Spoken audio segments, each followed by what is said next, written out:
Andhra Pradesh state electrical city employees union ప్రాంతీయ శాఖ సర్వసభ సమావేశం ఒంగోలు ఎన్టీఆర్ కళాక్షేత్రంలో నిర్వహించారు. ఈ కార్యక్రమానికి ముఖ్య అతిథులుగా ఒంగోలు శాసనసభ్యుడు శ్రీ దామచర్ల జనార్దన్ పాల్గొన్నారు. జనసేన జిల్లా అధ్యక్షుడు ఉడా చైర్మన్ షేక్ రియాజ్, కంది రవిశంకర్ ముఖ్య అతిథులుగా పాల్గొన్నారు. ఈ సమావేశానికి ఆంధ్రప్రదేశ్ స్టేట్ ఎలక్ట్రికల్ సిటీ రాష్ట్ర అధ్యక్షుడు బెల్లంకొండ సురేష్, ప్రాంతీయ అధ్యక్షుడు BVL Prasad, working president P Lakshminarayana, K Venkataravi, Ongole division అధ్యక్షుడు Pasupuleti Venkatrao, Katta Venkateswarlu, SC Makineni Pandurangarao, SEO Subbarao, AAO Praveen Kumar పాల్గొన్నారు. ముఖ్య అతిథులకు ఘన సన్మానం చేశారు. ఏదన్నా ప్రమాదవశాత్తు వారికి ఏమైనా జరిగితే అవుట్ సోర్సింగ్ ఉద్యోగస్తులు కూడా 3 నెలలు జీతంతో కూడిన సెలవును మంజూరు చేయమని సీఎం గారు చెప్పడం కూడా హర్షణీయము. మరి వారికి కాంట్రాక్ట్ అవుట్ సోర్సింగ్ ఉద్యోగస్తుల తరఫున కూడా మా 327 తరఫున వారికి హృదయపూర్వక కృతజ్ఞతలు తెలియజేస్తున్నాం. మరి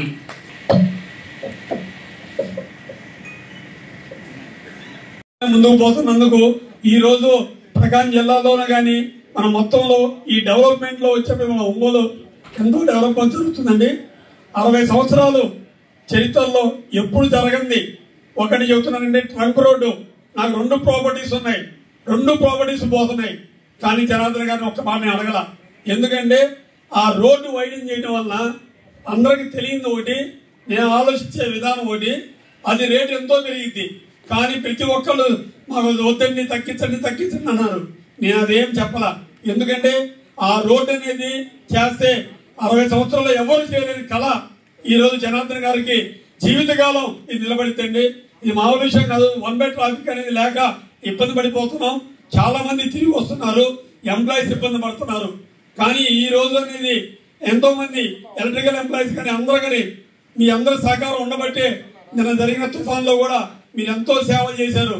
ఇలాంటి సేవ అనేది మామూలు విషయం కాదు. దాంతో పాటు ఇంకొక చిన్న విషయం, మాకు ఉడా చైర్మన్ గా మా జనసేన తరఫున మాకు ఇప్పించిన దానికి సపోర్ట్ చేసిన జనార్దన్ గారికి కూడా మా ధన్యవాదాలండి. ఇది ఎటు మేము ఏంటంటే ఒక్కటి జనార్దన్ గారు ఆ అభివృద్ధి చూసి ఈ రోజు రియాజ్ గారు కూడా అదే మనస్తత్వంలో ఉన్నారండి. నేను ఎంతోసార్లు రోజు మాట్లాడుతూ ఉంటాం. మేము ఆయన మైండ్ సెట్ కూడా అన్నా మనం ఏదో చేయాలి అనే కాన్సెప్ట్ ఉన్నారు. ఆ పని చేసే వ్యక్తి దగ్గర ఉంటే పని చేయబుద్ది, పని చేయకుండా తిరిగే వ్యక్తి దగ్గర ఉంటే మనం తిరుగుతానే ఉంటాం. ఆ లైఫ్ లో ఎప్పుడు అది మనం కోరుకోకూడదు. అలాంటి అభివృద్ధి ఉన్న వ్యక్తి దగ్గర ఉన్నారు కాబట్టి ఈ రోజు తను కూడా ప్రతి ఒక్కటి కూడా ఎంతో డెవలప్ చేయాలని ముందుకు తీసుకెళ్లాలని చెప్పి ఉన్నారు. ఈ నెక్స్ట్ ఈ ఎంప్లాయీస్ 327 అనేది ఎంతో పవర్ఫుల్ యూనియన్. 70 సంవత్సరాలు నిండి ఈ రోజు వచ్చిన దానికి బాగా ఉన్నారు. నెక్స్ట్ ఎలక్ట్రికల్ డిపార్ట్మెంట్ మీకు ఒక అండగా ఈ రోజు కొత్త మన ఎస్సీ గారు ఉన్నారు, వెంకటేశ్వర గారు ఉన్నారు. ఆయన నేను ఎన్నోసార్లు చూశాను, నాకు ఎప్పటి నుంచో 20 సంవత్సరాల పరిచయం. అలాంటి విజన్ ఉన్న వ్యక్తి. నెక్స్ట్ ప్రతి చిన్న విషయం నేను చెప్పాను మనం కలిసినప్పుడు. నేను చెప్పి కిందగా ముందే ఇమీడియట్ గా ఆయన ఇంట్లో ఉండి ఇమీడియట్ గా ఆఫీసు ఫోన్ చేశారు. అలాంటిది 1 second sir, thank you sir SC గారు. అంటే మీరు ఎందుకు చెప్తున్నారంటే ఆయన లేజర్ టైంలో ఉండి సెలవులో ఉన్నా కూడా ఇమీడియట్ గా పట్టించుకోవడం అనేది చాలా అవసరం. ఒకటి వైద్యం, 2 విద్యుత్. ఈ 2 పట్టించుకోకపోతే మన దేశం డెవలప్ కాదు, మన రాష్ట్రం డెవలప్ కాదు, మన నియోజకవర్గం డెవలప్ కాదు. ఈ రెండింటిని దామచర్ల జనార్దన్ గారు ఉన్నారు కాబట్టి, ఇలాంటి మంచి స్టాఫ్ ఉన్నారు కాబట్టి మీ అందరికీ నా ధన్యవాదాలు. Thank you very much. Riyaz గారికి, రవిశంకర్ గారికి, రాంబాబు గారికి, అదేవిధంగా ఏఎంసీ చైర్మన్ వెంకట్రావు గారికి, ఏపీ సిపిసి వెంకటేశ్వర గారికి, అదేవిధంగా ప్రసాద్, అదేవిధంగా తెలంగాణ రమేష్, రవిశంకర్ మరియు అందరికీ పేరు పేరు నమస్కారాలు. వాస్తవంగా విద్యుత్ శాఖ ఉద్యోగస్తులు తరపున సన్మానం చేస్తున్నప్పుడు ఎంత చెప్పాలని వచ్చాను. వస్తే ఇప్పుడు మాట్లాడిన 3 హైజాక్ చేశారు మొత్తాన్ని, మన సబ్జెక్ట్ మొత్తాన్ని. రవిశంకర్ గారు, అదేవిధంగా రాంబాబు గారు, ఏఎంసీ చైర్మన్ గారు. అది ఒక్క ముక్కలో చెప్పాలంటే అర్థం చేసుకోండి, మనం అందరం ఎలక్ట్రిసిటీ ఎంప్లాయీస్.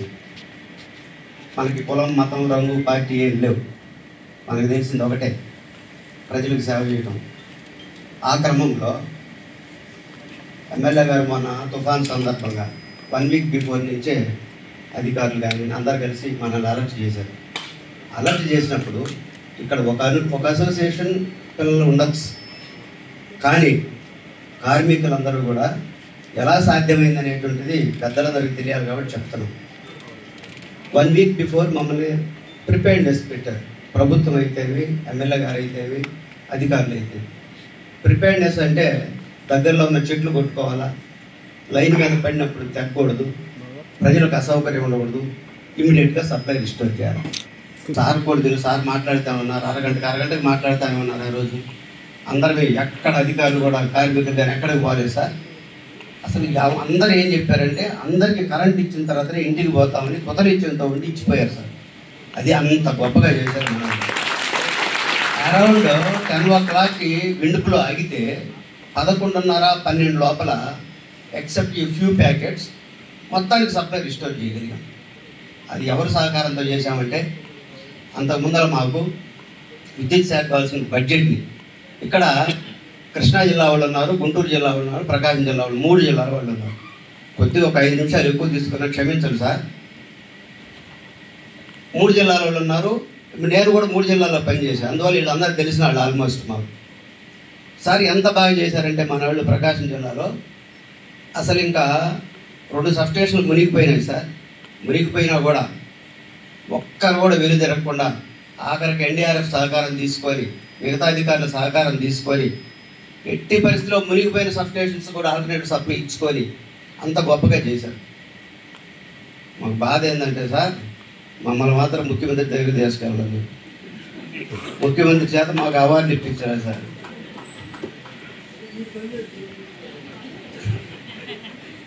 సరదాగా అంటాను సార్, మన department it is deserved for getting the అంటే receiving the award from the top people also. అది మేము గర్వంగా అవార్డు ముఖ్యమంత్రి గారి చేతి మీద అవార్డు రాలేదనే కానీ అంత గొప్పగా పనిచేశారని చెప్తాను అంతే సార్ సహకారంతో. పోతే అంతకు ముందల మరి ఎందువల్ల ఇలా జరిగిందని అంటే టౌన్లో మీరు గమనించారు కదా, టౌన్లో కానీ చుట్టుపక్కల తీర ప్రాంతంలో కానీ ఎస్సీ గారు కానివ్వండి, మన ఎమ్మెల్యే గారు కానివ్వండి, వారి సహకారంతో ఎక్కడ ఒక్కటి కూడా డ్యామేజ్ పోల్ ఉంచలా. డ్యామేజ్ పోల్ ఉంటే గాలి తిరిగితే సప్లై అయిపోతుంది, సప్లై అయిపోతే జనానికి సప్లై అయిపోతే మనకి బ్యాడ్ న్యూస్.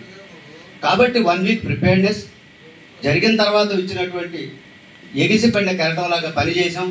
అందువల్లనే మనం ఇమీడియట్గా సప్లై రిస్టోర్ చేసి సంస్థకు కూడా మంచి పేరు తెచ్చుకోగలిగాం.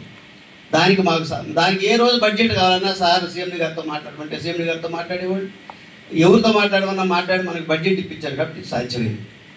అందుకని చెప్పని శాసనసభ్యుల వారికి అందరి తరఫున మనకు మంచి పేరు ప్రజల్లో వచ్చినట్టు చేసినందుకు మనస్ఫూర్తిగా కృతజ్ఞతలు తెలుసుకుంటున్నాం సార్.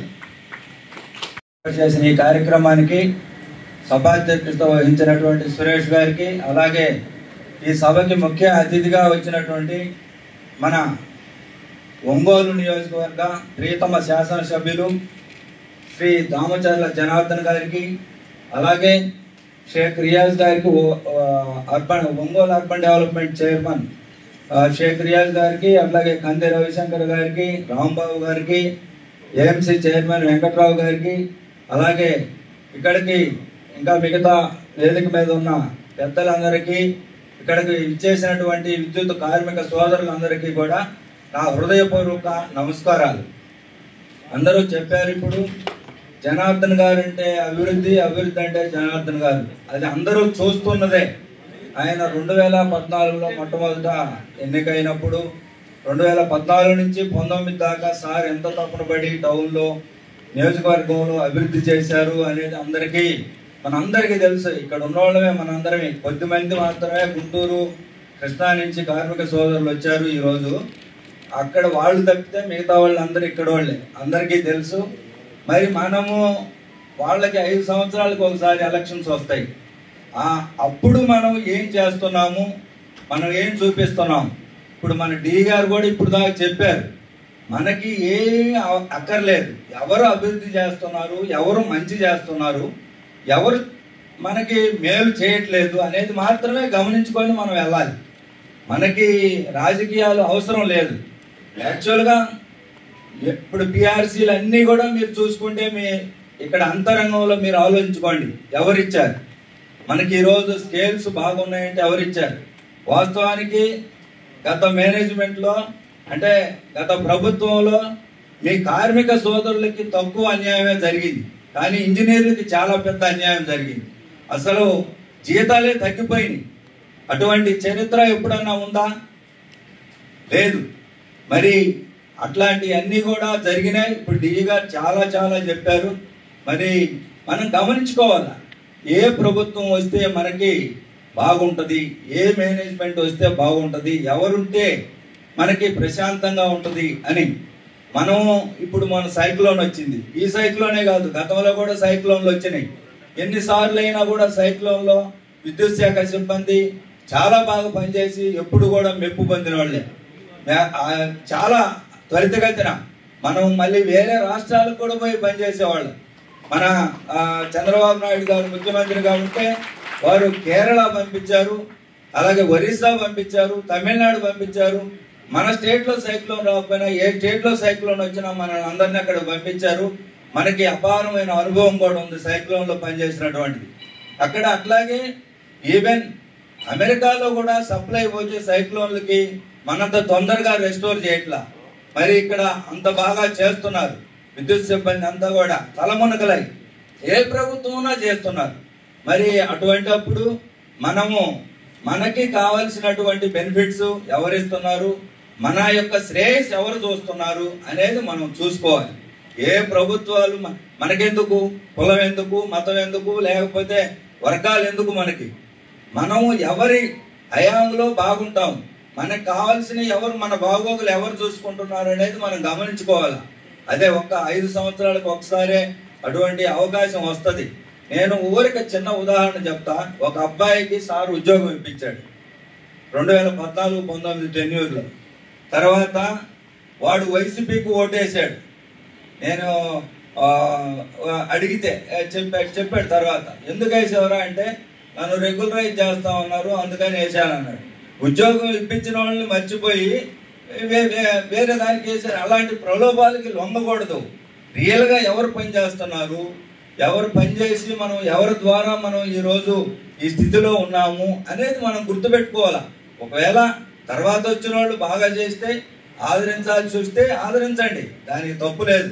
కానీ ఈరోజు దురదృష్టం ఏంటంటే ఉద్యోగస్తులు, విద్యావంతులు అందరూ కూడా గ్రూపులుగా తయారయ్యి వర్గాలని, కులాలని ఇవన్నీ పెట్టుకొని రాష్ట్రాన్ని భ్రష్టుపట్టించే కార్యక్రమం చేస్తూ ఉన్నారు. ఇప్పుడు కూడా మరి మనం ఉద్యోగస్తులు అంటే చదువుకున్న వాళ్ళు ఆలోచించాలి. మంచి ఏంటి చెడు ఏంటి అనేది మనం ఆలోచించగలిగే విఘ్నత మనకు ఉంది. అది మనం చూసుకొని ముందుకెళ్తే రాష్ట్రం బాగుంటుంది.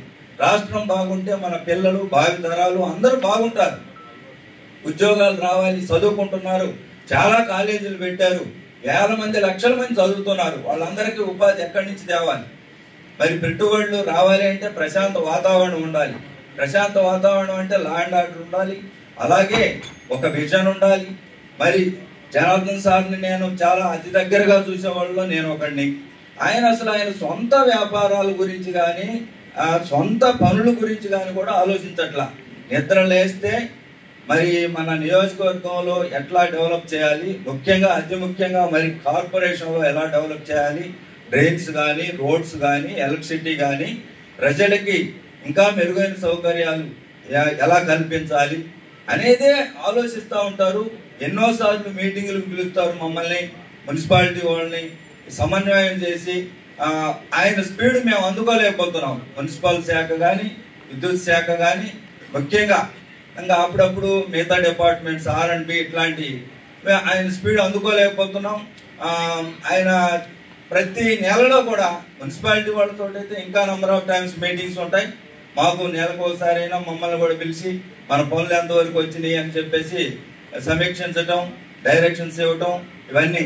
ఆయన ప్యారిస్ పైన, బెంగళూరు పైన, హైదరాబాద్ పైన ఒక మంచి పార్క్ కానీ లేకపోతే ఒక రోడ్డు మీద కానీ ఏదైనా ఉంటే ఆయన వెళ్ళి కారు ఆపుకొని ఫోటోలు తీసుకొని, వీడియోలు తీసుకొని అవి వచ్చి ఇక్కడ అధికారులకు చూపించి మన టౌన్లో ఎలా చేయాలి, మనం ఎలా చేయాలి, మనది బాగా ఉండాలి.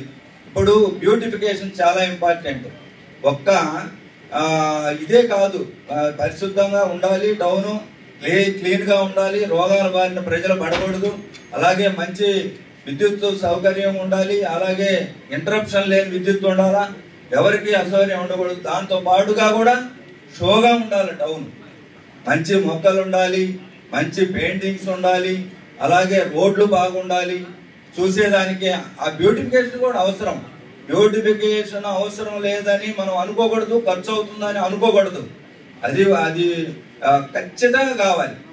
మరి అటువంటి ఈరోజు మనం హైదరాబాద్ లేకపోతే బెంగళూరు ఈ సిటీస్ చాలా గొప్పగా ఉన్నాయని ఎందుకు చెప్పుకుంటాం? అలాగే ఆ విధంగా మన టౌన్ని తీర్చిదిద్దాలని అహర్నిశలు నిత్యం ఆలోచిస్తూ సొంత పనులు కూడా ఆలోచించారు. ఎప్పుడు లేచింది మొదలుకొని మళ్ళీ పడుకునేదాకా, మళ్ళీ పడుకోవటం అంటే ఎప్పుడు 11, 12, 2014, 19 అయితే 1, 2 కూడా అవుద్ది. అట్లా అంత కష్టపడి పనిచేస్తూ ఉన్నారు. ఆయన అయితే ఒకటి మనం చేసేది చేసుకుంటూ వెళ్ళిపోవాలి. ప్రజలకి అదే అర్థం అవుతుంది ఎవరు మంచి చేస్తున్నారు, ఎవరు చెడు చేస్తున్నారు అనేది దృష్టిలో పెట్టుకొని ఆయన నిరంతరం శ్రమిస్తున్నారు. అంతే, ఎవరిని ఏంటి మేము చెప్పిన విధంగా కూడా ఆయన నన్ను బలపరచండి అని కూడా ఎక్కడ అడగరు. ప్రజలే తెలుసుకుంటారు ఎవరు చేస్తున్నారు. ఇప్పుడు సెకండ్ టర్మ్, ఇప్పుడు ఇంకా విజనరీగా ప్లస్ ఇంకా విగరస్గా పనిచేస్తున్నారు. ఇప్పుడు 2014, 19 కన్నా ఇప్పుడు 16 నెలలే అయింది. అయినా కూడా అన్నీ చేయాలని కొంత బడ్జెట్ కాన్స్టెంట్ కూడా ఉంది, లేకపోతే ఇంకా స్పీడ్గా వర్కులు అవుతాయి. టౌన్ ఇంకా సుందరంగా తీర్చిదిద్దబడుతుంది, నియోజకవర్గం కూడా బాగా డెవలప్ అవుతుంది. అట్లాగే మొన్న సైక్లోన్లో మీరందరూ కూడా ఇంత నడుముల్లో నీళ్లలో కూడా రాత్రికి రాత్రే 28 సాయంత్రం మనం చాలా ఏరియాస్లో సప్లై ఇచ్చాం. అట్లాగే వెంకటేశ్వర కాలనీ, కరుణా కాలనీ, మన పాపా కాలనీ ఈ ఏరియాస్ అన్నీ కూడా ఫ్లడ్ వచ్చేసి చాలా ఎక్కువ వాటర్ వచ్చి మనం ఆ రోజు 28 ఇవ్వలేకపోయాం. 29 సాయంత్రానికి నీళ్లు తీయకపోయినా మోకాళ్ళలో నీళ్లు ఉన్న మనోళ్ళు అందరూ చాలా గొప్పగా పనిచేసి, వాస్తవానికి విద్యుత్తు నీళ్లు ఉంటే ఇవ్వకూడదు, అయినప్పటికీ కూడా ప్రజలు అప్పటికే అప్రోర్ స్టార్ట్ అయిపోయి గోల్ చేస్తూ ఉన్నారు. ఇంకా ఇవ్వలేదని ఖచ్చితంగా 9 గంటలకు లోపే 29వ తారీఖు అంతా కూడా టౌన్ 100% రెస్టోర్ చేసి అందరికీ సప్లై ఇచ్చారు. తర్వాత మరుసటి రోజు సారు మొత్తం అవన్నీ ఫైర్ ఇంజన్లు వాటర్ పెట్టేసి అన్నీ కూడా అదొక అద్భుతమైన ఆలోచన. చూడండి, ఆయనకి అవార్డు ఇచ్చింది దానికే. సీఎం గారే విజనరీ. ఆయన ఇప్పుడు నేనున్నాను అక్కడ, వెంటనే మీరు ఈ ఫైర్ ఇంజన్లు పెట్టి పేదవాళ్ళందరికీ ఇళ్లలో మేట్లు వేసి మట్టి అంతా ఉంది, వాళ్ళు చేసుకోలేరు, మీరు చేయమని చెప్పేటప్పుడు నేను అక్కడ ఉన్నాను. అటువంటి అద్భుతమైన ఆలోచన చేసి వెంటనే మరుసటి రోజు వాళ్ళందరూ మళ్ళీ పాపం ఇళ్లలోకి పోయినప్పుడు ఇబ్బంది లేకుండా ఉండే విధంగా చేసి ఆ గొప్ప పని చేసినందుకే ఆయనకి ప్రత్యేకంగా ఆ రోజు పిలిచి సీఎం గారు చేయటం జరిగింది. మరి అట్లాంటి ఆలోచనలు నిరంతరం ప్రజల కోసం ఆలోచిస్తా ఉండే వ్యక్తుల్ని మనం గౌరవించాలి, వాళ్ళని సమర్థించాలి, అవకాశం వచ్చినప్పుడు వాళ్ళకి మనం సపోర్ట్ చేయాలి. అది గమనించుకోమని చెప్పేసి ప్రతి ఒక్కరికి కూడా కోరుకుంటూ నాకు ఈ అవకాశం ఇచ్చిన 327 కార్మిక సోదరులందరికీ కూడా హృదయపూర్వక ధన్యవాదాలు తెలుపుకుంటూ సెలవు తీసుకుంటున్నాను. Thank you. 70 ఇయర్స్ అయింది, మీకు కూడా అభినందనలు. 327 ఒక మన ఏపీ అంటే మన ఏపీఎస్సీబీ అనండి, లేకపోతే AP CPDCL, SPDCL and EPDCL, ఏమన్నానండి, జెన్కో, ట్రాన్స్కో అన్నిటిల్లో కూడా మీకు ఒక స్థానం ఉంది. మీరు ఒక మంచి ఆర్గనైజేషన్ మీది కూడా, మీరు అభివృద్ధిలో మన సంస్థ అభివృద్ధిలో మీరు కూడా భాగస్వాములు కాబట్టి మీకు శుభాకాంక్షలు. 70 ఇయర్స్ కంప్లీట్ అయినందుకు దిగ్విజయంగా ఇలాగే మీరు ముందుకెళ్ళాలని చెప్పేసి మరిన్ని మంచి పనులతో మంచి కార్యక్రమాలతో ముందుకెళ్ళాలని కోరుకుంటూ నాకు ఈ అవకాశం ఇచ్చిన వారికి ధన్యవాదాలు తెలుపుకుంటూ సెలవు తీసుకున్నాను. Thank you. State electrical association union వారి సర్వసభ్య సమావేశానికి ముఖ్య అతిథిగా విచ్చేసినటువంటి ఒంగోలు దామచర్ల జనార్దన్ గారికి, అలాగే ప్రముఖ పారిశ్రామికవేత్త కంది రవిశంకర్ గారికి, తెలుగుదేశం పార్టీ నాయకులు సోదరులు శంకరాజు రాంబాబు గారికి, చిట్టం ప్రసాద్ గారికి, ఎస్సీ వెంకటేశ్వరరావు గారికి, ఏఈ హరిబాబు గారికి, ఇంకా వేదికమైనటువంటి ఎలక్ట్రిసిటీ నాయకులకు, ఇక్కడికి వచ్చేసినటువంటి ఉద్యోగులకు, మీడియా మిత్రులకు, మహిళలందరికీ కూడా ముందుగా కూటమి తరపున ధన్యవాదాలు తెలియజేస్తున్నాను. ముఖ్యంగా 2024 ఎన్నికల్లో కూటమి పార్టీ ఏర్పడటంలో మీ అందరి సహకారం కూడా ఎంతో ఉన్నదని గట్టిగా నమ్ముతున్నటువంటి వ్యక్తిని. ఎందుకంటే 2014 నుంచి 2019 వరకు రాష్ట్రం విడిపోయిన తర్వాత ఈ రాష్ట్రానికి ఒక బలమైనటువంటి నాయకుడు, ఒక అనుభవమైనటువంటి నాయకుడు ఉండాలని చెప్పి ఆ రోజు పవన్ కళ్యాణ్ గారు కూటమి పార్టీకి ఒక్క చాట కూడా పోటీ చేయకుండా కూటమి పార్టీకి మద్దతు ఇవ్వడం జరిగింది. కేవలం ఈ రాష్ట్ర ప్రజల కోసం, ఈ రాష్ట్ర అభివృద్ధి కోసం. అలాగే మనం ఏం తప్పు చేసామో అంటే కర్మ ఫలితం అనుభవిస్తామంటారు. ఈ ఆంధ్ర రాష్ట్ర ప్రజలు 2019కి ఒక నరరూప రాక్షసుడికి ఈ రాష్ట్రంలో అధికారం ఇచ్చారు. దాని పర్యవసానం రాష్ట్ర ప్రజలు నష్టపోయారు. ముఖ్యంగా ఎక్కడ చూసినా భూ కబ్జాలు, రౌడీయిజం, యువత ముఖ్యంగా గంజాయికి అలవాటు పడి, గంజాయి పంటే మనం, ఎందుకంటే ఆంధ్ర రాష్ట్రం అంటే వరి పంట గుర్తుకొచ్చింది, కానీ గత ప్రభుత్వంలో ఆంధ్ర రాష్ట్రం అంటే గంజాయి పంట గుర్తుకొచ్చింది. అలాగా అలవాటు చేసి ఈ రాష్ట్రాన్ని సర్వనాశనం చేస్తే మళ్ళీ పవన్ కళ్యాణ్ గారు లోక కళ్యాణం ఎలా జరిగిందో అలాగా ఇక్కడ చంద్రబాబు నాయుడు గారిని, కేంద్రంలో మోడీ గారిని మరలా ఒప్పించి కూటమిగా వెళ్ళి ఈ రాష్ట్ర ప్రజలని, రాష్ట్రాన్ని కాపాడాలని చెప్పి కూటమిగా ఏర్పడటం జరిగింది. 1.5 సంవత్సరం అయింది. ఉద్యోగస్తులు కూడా ఎన్నో ఇబ్బందులు పడ్డారు గత ప్రభుత్వం. సో ఉద్యోగ సంఘాలు, ఉద్యోగస్తులు అందరూ కూడా వన్ సైడ్గా కూటమి ప్రభుత్వానికి ఓటేసి కూటమి ప్రభుత్వం రావడానికి సహకరించారు. గతంలో 14లో హుదూ తుఫాన్ వచ్చినప్పుడు విశాఖపట్నం అసలు ఎక్కడ కూడా కరెంటు కానీ, అసలు చెట్లు కూడా లేవు, ప్రకృతి కూడా. నిజంగా హుదూ తుఫాన్ లాంటి తుఫాను నాకు తెలిసి నేను చూడలే. ఎందుకంటే ఆ రోజు ప్రత్యేకంగా పోయి, అప్పుడే చంద్రబాబు నాయుడు గారు 14లో ముఖ్యమంత్రి అయ్యారు కొత్తగా. ఆ రోజు పవన్ కళ్యాణ్ గారితో కలిసి మేము కూడా ఆ ప్రాంతానికి పర్యటించి, పవన్ కళ్యాణ్ గారు ఆ రోజు ముఖ్యమంత్రి చంద్రబాబు నాయుడు గారికి 50 లక్షలు కూడా ఫండ్ ఇవ్వటం జరిగింది, సీఎం రిలీఫ్ ఫండ్. పక్కనే విజయనగరం జిల్లాలో పాదయాత్ర చేసుకుంటూ తిరిగాడు కానీ ఆనాటి ప్రతిపక్ష నాయకుడు వైఎస్ జగన్మోహన్ రెడ్డి ఎక్కడ కూడా హుదూదుకు జరిగినటువంటి నష్ట నివారణకు కానీ ఎక్కడ కూడా ప్రజలను వచ్చి పరామర్శించాలి. ఎప్పుడు చూసినా శవ రాజకీయాలు. అలాగే ఇప్పుడు మోందా తుఫాన్ వచ్చింది. కోస్టల్ బెల్ట్ మొత్తం కూడా చాలా అనుభవంతో సెక్రటరియట్లో కంట్రోల్ రూమ్ ఏర్పాటు చేసి చంద్రబాబు నాయుడు గారు, పవన్ కళ్యాణ్ గారు ఇద్దరు కూడా ఈ కోస్టల్ బెల్ట్ మొత్తం కూడా అధికారులందరినీ కూడా, ఆ శాసనసభ్యులందరినీ కూడా ఎప్పటికప్పుడు మానిటరింగ్ చేస్తూ ఎక్కడ కూడా నష్ట నివారణ లేకుండా చేసినటువంటి ఘనత ఈ కూటమి ప్రభుత్వాన్ని. అదే మన నియోజకవర్గంకి వస్తే గతంలో మనం చూసాం, చిన్న వర్షానికి కూడా కాలనీని మునిగిపోయినటువంటి పరిస్థితులు ఉన్నాయి. ఎందుకంటే ఆ రోజు ఉన్నటువంటి పాలకులు ఎక్కడ భూ కబ్జాలు చేద్దాం, లేకపోతే ఎక్కడ రౌడీజానికి మనం ప్రోత్సహిద్దామని చూశారు.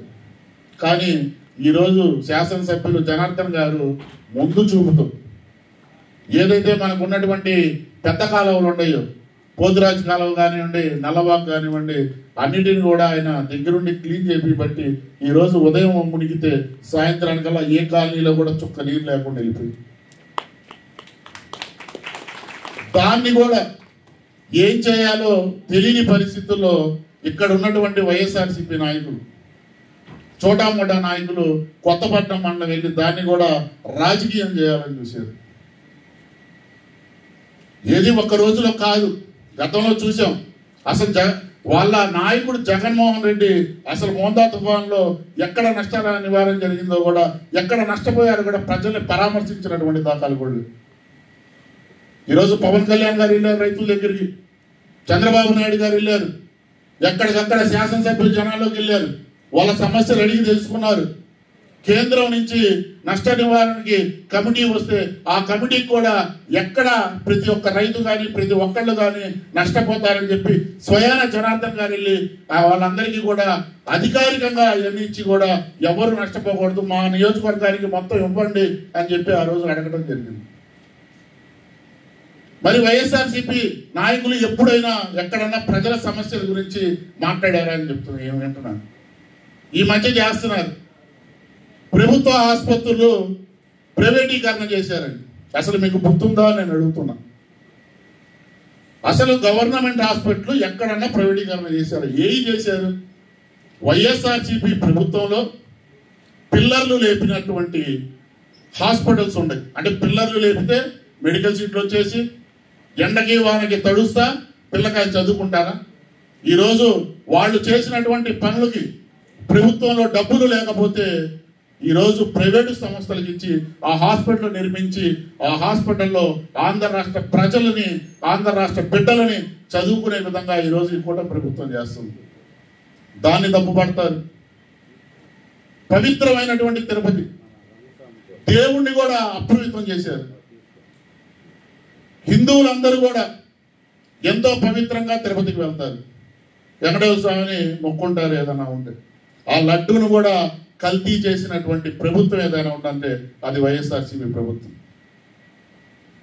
నిన్న చూసాం పవన్ కళ్యాణ్ గారు ఎర్రచందనం ఎంత ఉంది, అసలు ఎక్కడెక్కడ స్మగ్లింగ్ జరుగుతుంది, ఆ స్మగ్లర్ అందరినీ కూడా అరికట్టాలని చెప్పి ఆయన చిత్తూరు జిల్లా వెళ్తే వైఎస్ఆర్సీపీ నాయకులు మాట్లాడతారు. హైదరాబాద్ మార్నింగ్ టిఫిన్ చేస్తాడు, మధ్యాహ్నం మంగళగిరిలో ఫోన్ చేసి సాయంత్రం షికారుగా హెలికాప్టర్లో వెళ్ళాడని. కరెక్ట్గా 2 రోజుల తర్వాత వైఎస్ఆర్సీపీ నాయకుడు పెద్దిరెడ్డి రామచంద్రారెడ్డి ఎన్ని ఎకరాలు 36.64 సెంట్లు ఎకరాలు కబ్జా చేసింది వీడియోతో సహా ఈరోజు బయట పెట్టి ఈరోజు ఛార్జ్ షీట్ కూడా వేయడం జరుగుతుంది. ఎక్కడ కూడా అసలు పెద్దిరెడ్డి రామచంద్రారెడ్డి ఈ వైఎస్ఆర్సీపీ నాయకులకి ఇంత ఆస్తులు ఎట్టొచ్చినాయి? ఆయన క్యారెక్టర్ ఏంది? ఒక లిక్కరు నకిలీ మద్యం తయారు చేసుకునేటటువంటి ఒక చిన్న కాంట్రాక్టర్ అతను రాజకీయాలకి రాకముందు. దాని తర్వాత చిన్న చిన్న ప్రభుత్వ కాంట్రాక్టర్లు చేయడం మొదలు పెట్టాడు. అప్పటికి 4 కోట్లు సంపాదించి ఈ రోజు 1000 కోట్లకి అధిపతి అయ్యాడంటే నువ్వు అక్రమ సంపాదనలు, దొంగ స్మగ్లింగ్, ఎర్రచందన స్మగ్లింగ్లు చేయకుండా, నాకు కల్తీ మద్యం అమ్మకుండా మీరేమైనా సంపాదించారని వైఎస్ఆర్సీపీ నాయకులను అడుగుతున్నాం. ఇవన్నీ కూడా మనందరం గమనించాలి. గమనించి కూటమి ప్రభుత్వానికి మనం అండగా ఉండాల్సినటువంటి అవసరం. ఈ కూటమి ప్రభుత్వం కూడా ఇప్పుడు 24 నుంచి 29 దాకా 5 సంవత్సరాలే కాక ఇక రాబోయే 15 సంవత్సరాలు కూడా కూటమి ప్రభుత్వం ఆంధ్ర రాష్ట్రంలో ఉంటేనే మన భవిష్యత్తు బాగుండిద్దని చెప్పి మీ అందరికీ సభా వేదిక మీదుగా చెప్పగలుగుతున్నాను. ఎందుకంటే నష్టపోయేది మనమే. ఏ డబ్బు కోసమో లేకపోతే ఏదో మేము ఇచ్చేస్తామంటే మనం వాళ్ళ మాయ మాటలు నమ్మితే నష్టపోయేది మనమే.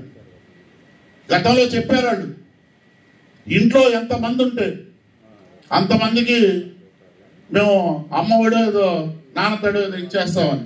కానీ ఈరోజు కూటమి ప్రభుత్వం వచ్చిన తర్వాత ఎంతమంది పిల్లలున్నా ఇస్తున్నటువంటి ప్రభుత్వం కూటమి ప్రభుత్వం. ఆ రోజు ఇవ్వాలి. ఈరోజు ప్రతి పేద ఇంటి మహిళకు కూడా సంవత్సరానికి 3 సిలిండర్లు ఫ్రీగా ఇస్తున్నాం. మహిళలకి ఉచిత బస్సు ఇస్తున్నాం. ప్రతి ఒక్క కార్యక్రమం కూడా ఏదైతే ఆ రోజు వాగ్దానం చేశామో కూటమి ప్రభుత్వంలో గౌరవ ముఖ్యమంత్రి నారా చంద్రబాబు నాయుడు గారు, అలాగే ఉప ముఖ్యమంత్రి పవన్ కళ్యాణ్ గారు ఈరోజు హామీలు నెరవేర్చడం 100% ఈరోజు నెరవేరుస్తున్నాయి. అలాగే ముఖ్యంగా ఒంగోలు శాసనసభ్యులు దామచర్ల జనార్దన్ గారు 14 ఆయన గెలిచినప్పుడు ఆయన గురించి చాలా మంది చాలా రకాలుగా చెప్పారు. అంటే అప్పుడు ఆయనతో నాకు పరిచయం ఉన్న కొద్దిగా అంత ఇది ఉండేది కాదు. జనాల్ని కలవరు, పనులు చేయడు అంటే ఇలాగ చెప్తా ఉండేవాళ్ళు. తర్వాత 14-19 ఆయన్ని చూసిన తర్వాత 14 ముందు చేసినటువంటి పాలకుల డెవలప్మెంట్ ఒంగోలులో జీరో. 14-19 తర్వాత ఒంగోలు రూపురేఖలు మారింది. సో దురదృష్టవశాత్తు మరి ఒంగోలు ప్రజలు చేసుకున్నటువంటి పాపం తెలియదు కానీ 1924 జనార్దన్ గారు ఓడిపోవడం జరిగింది. 24 మళ్ళీ ఆయన్ని కూటమి ప్రభుత్వం తరఫున అఖండమైనటువంటి మెజార్టీతో జిల్లాలోనే ఒక ప్రత్యేకమైనటువంటి మెజార్టీ, అన్నడూ లేనటువంటి మెజార్టీ 34,000కు పైగా ఆయన గెలిపించారు. వచ్చినటువంటి 16 నెలల్లోనే ఈరోజు ఒంగోలు రూపురేఖలు మారిపోయింది. ఎందుకంటే ఒంగోలు మామూలు అసెంబ్లీ నియోజకవర్గం కాదు, ఒక జిల్లా హెడ్ క్వార్టర్. ఆనాడు తెల్లదొరలకి అడ్డంగా నిలబడ్డటువంటి ప్రకాశం పంతులు గారి పేరు మీద ఉన్నటువంటి జిల్లా మన జిల్లా. ఈ జిల్లా అభివృద్ధి చెందాలి అనే నిరంతరం పరితపించేటటువంటి వ్యక్తి సోదరులు జనార్దన్ గారు. అలాగే ఇటీవల తుఫాన్ వచ్చినప్పుడు కూడా ఎలక్ట్రిసిటీ డిపార్ట్మెంట్ ముఖ్యంగా ఎక్కడ కూడా ఇంతకుముందు తుఫాన్లు అని వర్షాలు వస్తే ఆ గాలికో కరెంట్లు పోయి, కానీ మోందా తుఫాను ఇంత పెద్ద వర్షం వచ్చినా ఇంత తుఫాన్ వచ్చినా ఎక్కడ కూడా కరెంటు పోకుండా నిరంతరం పనిచేసినటువంటి మీ అందరికీ కూడా ప్రత్యేకంగా నా ధన్యవాదాలు తెలియజేస్తున్నాను. ఈరోజు AP state electrical employees association 327 union వాళ్ళంతా కూడా 70 ఇయర్స్ కంప్లీట్ చేసుకొని ఈరోజు మెయిన్ కృష్ణా, గుంటూరు, ప్రకాశం 3 జిల్లాల నుంచి యూనియన్ అసోసియేషన్ వచ్చిన మీ అందరికి కూడా మనస్ఫూర్తిగా నమస్కారాలు, అభినందనలు తెలియజేస్తున్నాను. అదేవిధంగా ఈ కార్యక్రమానికి సభా అధ్యక్షులు, యూనియన్ అధ్యక్షులు బెల్లంకొండ సురేష్ గారు, అదేవిధంగా ఉడా చైర్మన్ సోదరు రియాజ్ గారు, అదేవిధంగా జనసేన నాయకులు కంది రవిశంకర్ గారు, సింగరాజు రాంబాబు గారు, అదేవిధంగా AMC vice chairman Chittam Prasad గారు, రీజనల్ ప్రెసిడెంట్ బివిఎల్ ప్రసాద్ గారు, మన ఎస్సీ కట్టా వెంకటేశ్వర గారు, డిఈ హరిబాబు గారు, ఎంప్లాయీస్ యూనియన్స్ అందరికి కూడా మనస్ఫూర్తిగా నా అభినందనలు, నమస్కారాలు తెలియజేస్తున్నాను. ఈరోజు ఒక మంచి కార్యక్రమం పెట్టారు. మన బెల్లంకొండ సురేష్ గారు అంతకుముందు 10 రోజుల ముందు కూడా చెప్పారు. తర్వాత నిన్న కూడా వచ్చారనుకుంటా, నిన్న కూడా వచ్చి మర్చిపోతారేమో, తప్పకుండా రావాలి అని చెప్పారు. లేదు, వస్తాను. నాకు చెప్పింది ఏంటంటే మన రియాజ్కి సన్మానం చేద్దాం, ఎందుకంటే మొన్నే కూడా చైర్మన్గా అయ్యాడు అని చెప్పేసి, అంటే మంచిది చేయండి, అట్లనే వస్తాం, తప్పకుండా వస్తాం అని చెప్పేసి చెప్పడం జరిగింది. అలా ఈడకు వస్తే ఏమో మొత్తం మాది వచ్చి 16 నెలలు అయిపోయింది, మన ప్రభుత్వం వచ్చి నేను ఎమ్మెల్యే అయిపోయి అన్నీ అయిపోయి కూడా ఈడకు వచ్చిన తర్వాత ఏమో ఏదో మనకి సన్మానం అని కొంతమంది అట్లా రకరకాలుగా చెప్పడం జరుగుతూ ఉంది. ఏదైనా నాకు వచ్చిన తర్వాత తెలిసింది, మనకి 70 సంవత్సరాలు మన వాళ్ళంతా కూడా కంప్లీట్ చేసుకొని ఈరోజు అందరం కూడా ఒక దగ్గర కలుసుకోవటం అనేది యూనియన్లో చాలా సంతోషమైన విషయం. ఎందుకంటే ఎక్కడెక్కడో పనిచేస్తూ ఉంటారు.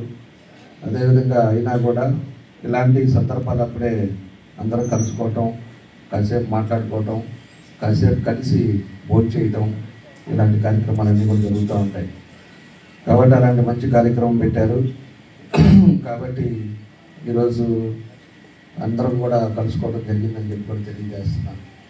ఇప్పుడు దాకా పెద్దలంతా కూడా చాలా ముఖ్యమైన ఒక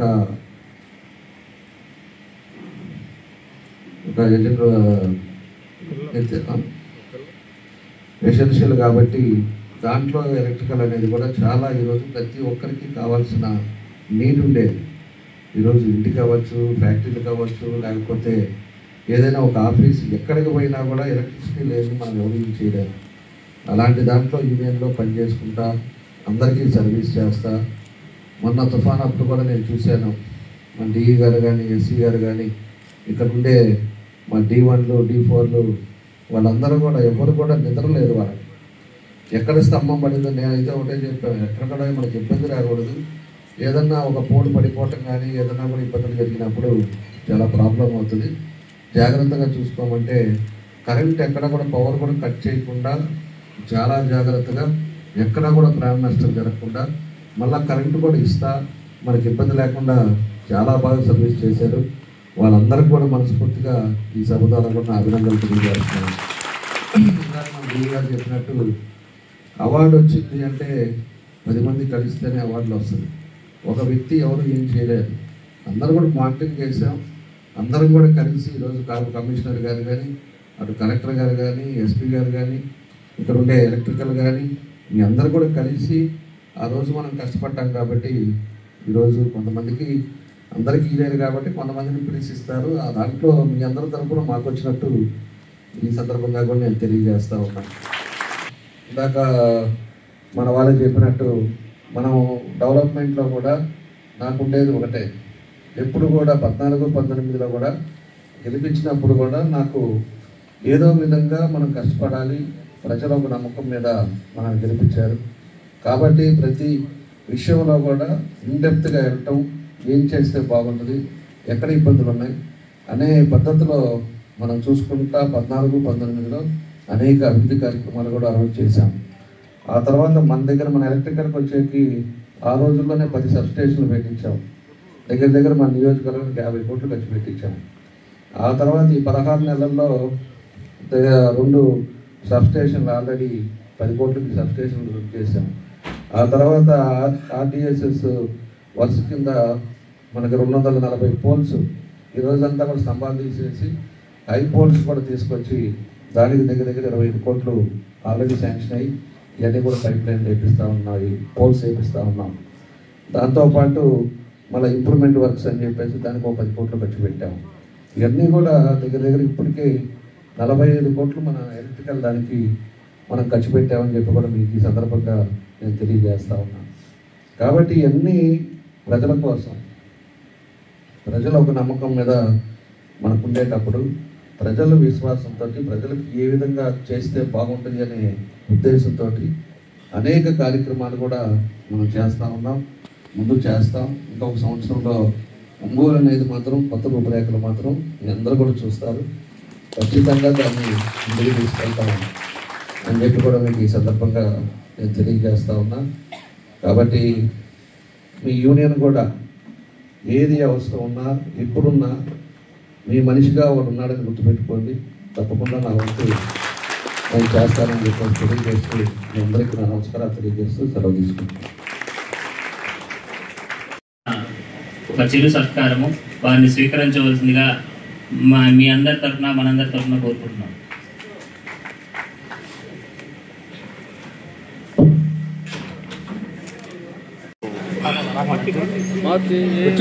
వచ్చేసి ఇంకా వేయలేదుగా.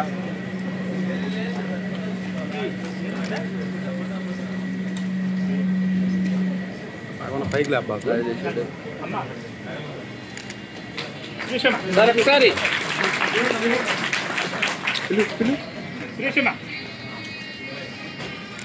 సార్ ఒకసారి సార్.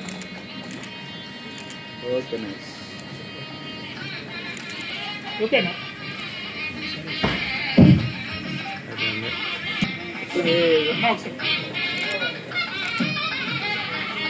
ఓకే.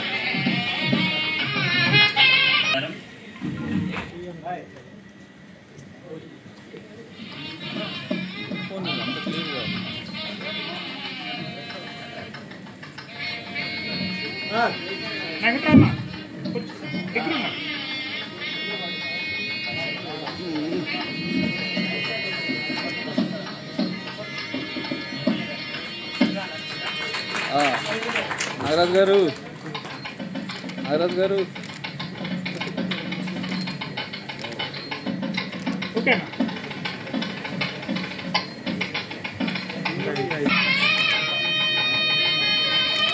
ఓకే.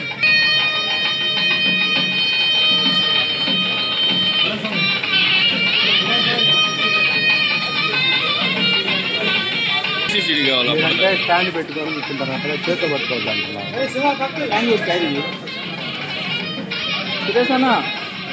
ఒకసారి అందరూ ఇటు 1 సెకండ్. ఓకే అన్న.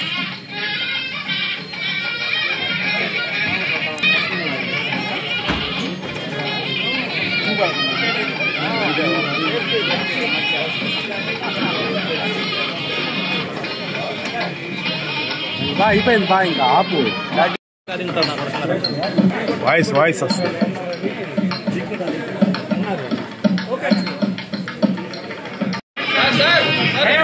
వెనక్కి రండి.